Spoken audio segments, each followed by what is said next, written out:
Chapter 9, The Golden Pavilion. Quickly, Nancy gave Ned full details regarding the thief who had stolen Mr. Drew's briefcase. Ned, in turn, furnished a description of the man who had begged a ride on the Emerson plane. "I'm sure he's Jim O'Keefe," Nancy stated. "But he used the name of Tim O'Malley," Ned told her. "All his papers, tickets, and identifications were made out in that name." "I wonder if O'Malley is his real name or an alias," Nancy mused. "Anyway, we know he's in the islands of Hawaii. Let's hope we can trap him."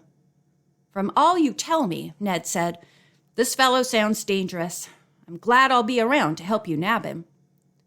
Nancy decided that as soon as she was dressed, she would put in a telephone call to River Heights. She told Ned that she wanted to tell her father about this latest development and ask his advice.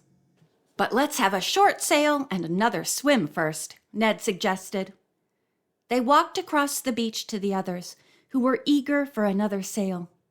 George said with a chuckle, "Once the mystery starts breaking at Kuakua, we'll be kept hopping with no time for water sports." "I'm sure it won't be that bad," Nancy said, smiling. "I'll give you sleuths a few hours a day for fun." "Oh, thanks so much," Dave said, with an exaggerated bow. The 6 young people swam out to a catamaran and climbed aboard. Soon they were whipping along once more towards Diamond Head. "I wish we had some of this breeze in River Heights," George spoke up presently. "It seems to me that every time I go sailing on the Muskoka River at home, the wind dies down and leaves me stranded." "Oh, well, there's one thing we can brag about," Bess said loyally. "You can't beat the ice skating on our river." When the sailing boat returned to the area in front of the Halekulani, Dave asked, "Anybody want to dive in and race to shore?" "Not in this balmy surf," Bess answered. "I'll race you in colder water sometime." The whole group swam leisurely to the beach and joined Hannah Gruen and the Armstrongs. Nancy told of her decision to telephone her father. "Suppose we all meet in half an hour for luncheon," Mr. Armstrong suggested. Nancy placed the call as soon as she reached the apartment the girls were using. Then, while waiting for the call to come through, she dressed. 20 minutes later, the telephone rang. "Dad!" Nancy exclaimed joyfully. "Oh, it's good to hear your voice. How are you?" Mr. Drew assured her that he was almost completely recovered. "I'll be able to start out on the trip soon," he said. "But some things have come up which will keep me in California longer than I planned, so I shan't be able to join you as quickly as I had hoped." Nancy told him of the presence of Jim O'Keefe, alias Tim O'Malley, in Honolulu. The lawyer said he would pass along the information to Police Captain McGinnis and to Mr. Sakamaki. "And do be careful," Mr. Drew begged his daughter. "The police here have picked up a few more reports on the Double Scorps. They're a dangerous gang." "I promise," said Nancy. "But please don't worry. Mr. and Mrs. Armstrong are ready to help, and of course the 3 boys will be around all the time." "I'm glad of that," replied Mr. Drew. "Mr. Sakamaki gave me a message for you. He said that while he would like the mystery solved, most important of all, he hopes you and the others will have a good time at Kuakua." "I'm sure we shall," said Nancy. "Best of luck on your journey, Dad. I'll be looking for you." She said goodbye, then relayed the messages to Bess and George. Bess looked a little frightened. "I don't like this Double Scorps business. Maybe we ought to stay here at the hotel and just go out to Kuakua in the daytime to work on the mystery." Nancy shook her head. "Not me. If you want to remain here, Bess, all right, but I'm going right out there and be on the spot when things happen. And don't forget, there may be a lot of sleuthing to do, even at night." "And," added George, winking at Nancy over Bess's head, "ghosts never walk in the daytime, and we want to find one who dances at night." Bess looked startled for a moment, then realized that her cousin was teasing. "Oh, I'll go, of course," she said. The 3 girls joined the rest of the party in the open-air restaurant.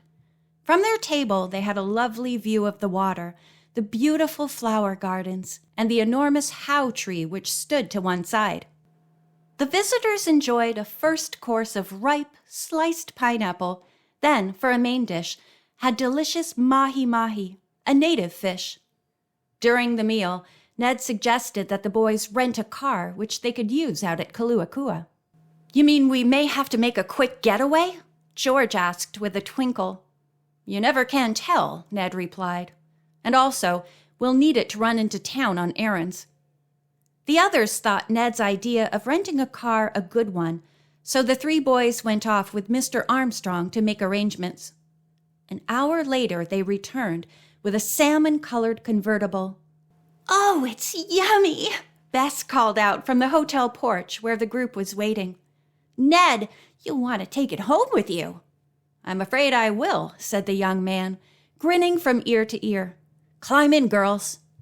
The 6 friends stepped into the convertible. Hannah rode with the Armstrongs. Ned followed Mr. Armstrong through the attractive, tree-shaded streets and then along a shore drive. Half an hour later, he turned into a driveway lined with hibiscus bushes in full bloom. In the distance, they could see a 2-story white concrete mansion with a large, columned front porch. In front of the house were croton bushes with various colored leaves, and near the driveway stood 2 royal poinciana trees with flaming red flowers. "This is just heavenly," declared Bess, as Ned stopped the car in front of the house and she stepped out. From across a green lawn came a middle-aged man and a woman. He was short and dark, she blonde and tall. They came up to the visitors and bowed. "I am Kiabu, and at your service," the man said.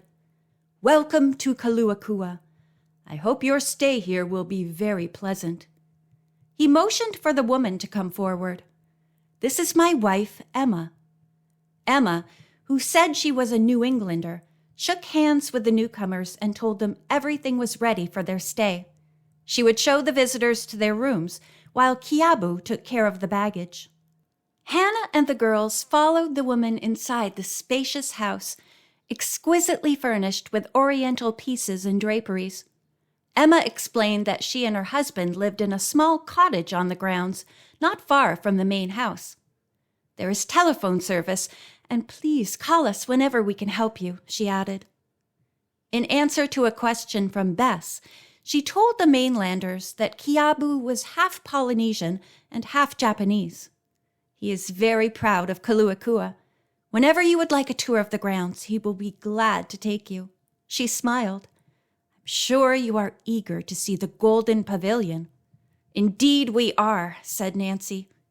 "In the meantime," Emma went on, "I shall start preparing dinner.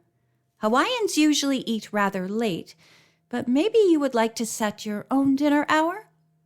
"I think that while we are here," Hannah Gruen spoke up, "we should follow the customs of the Hawaiians." Soon the bags were brought upstairs, and after unpacking, the young people joined Kiabu for a stroll round the sprawling grounds of Kuakua.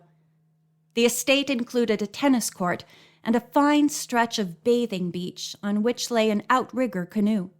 Screened from the house and set in a beautiful private garden, not far from the water, was the Golden Pavilion. The visitors gazed at it in awe.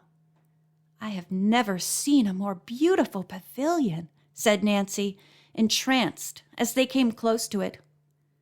The black and gold tile platform, hacked in a few places down to its concrete subfloor, was about 3 feet from the ground. Latticework of wood over concrete painted white circled the building below the floor. It had a diameter of some 20 feet. Short flights of steps led up to the platform on 2 sides. The golden columns which supported the roof were round and glistened in the sunlight. The roof itself, completely of gold, was patterned in the graceful shape of a plumeria flower. "It looks like an oriental temple," George remarked. "And so artistic," Bess spoke up admiringly. Recalling that Nancy had suggested it might have been erected over a grave and was lovely enough to be a memorial, she said, Somebody must be buried beneath it. Kiabu smiled. But not anyone human, he said. However, it might be a grave of one of the helpers of the Queen of Sharks. Startled by this remark, the others looked at Kiabu for a further explanation. You have never heard the story of ancient Pearl Harbor? He asked. When they replied no, he went on. The Hawaiian name for Pearl Harbor is Puloa, and the old Polynesians had a legend that it was the home of the Queen of the Sharks. Her name was Kahupahau. She was a very kindly shark and lived in a place built in a cavern on the Honolulu side of Pearl Harbor. She loved the human race and ordered her shark people never to attack them. Part of their work was to keep man-eating sharks away from this whole area. The people who lived round about were very friendly to these sharks, and it is even said they sometimes rode on their backs. Bess gave a little shudder. It's a lovely story, but just the same, I wouldn't want to meet a shark out in these waters. Kiabu was about to reply to this when he turned quickly and looked towards the beach. No one was on it, but a worried look came over the Hawaiian's face. Is something wrong? Nancy asked him quickly. Kiabu shrugged, but as the group started walking back to the house, he fell behind to talk to Nancy and Ned. I heard strange whistling, he explained. Yes, I heard it too, said Nancy. I do not like it, said Kiabu. It may mean trouble. The other day Emma and I heard the same whistling on the beach. We went to investigate, but could find no one. When we returned to our cottage, it had been ransacked. You were robbed? Said Nancy. How unfortunate.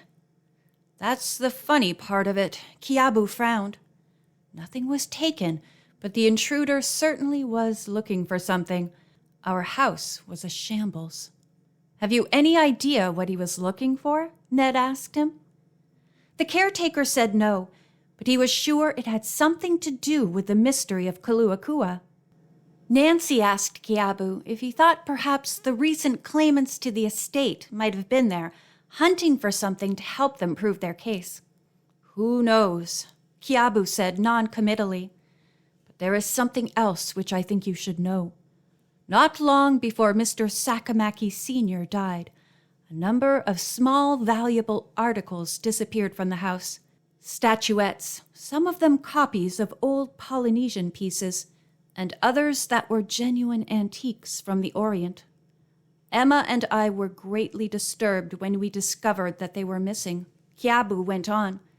I asked Mr. Sakamaki about them, but he just smiled at me. They are safe, Kiabu, he said, but the executors have not been able to find any of them.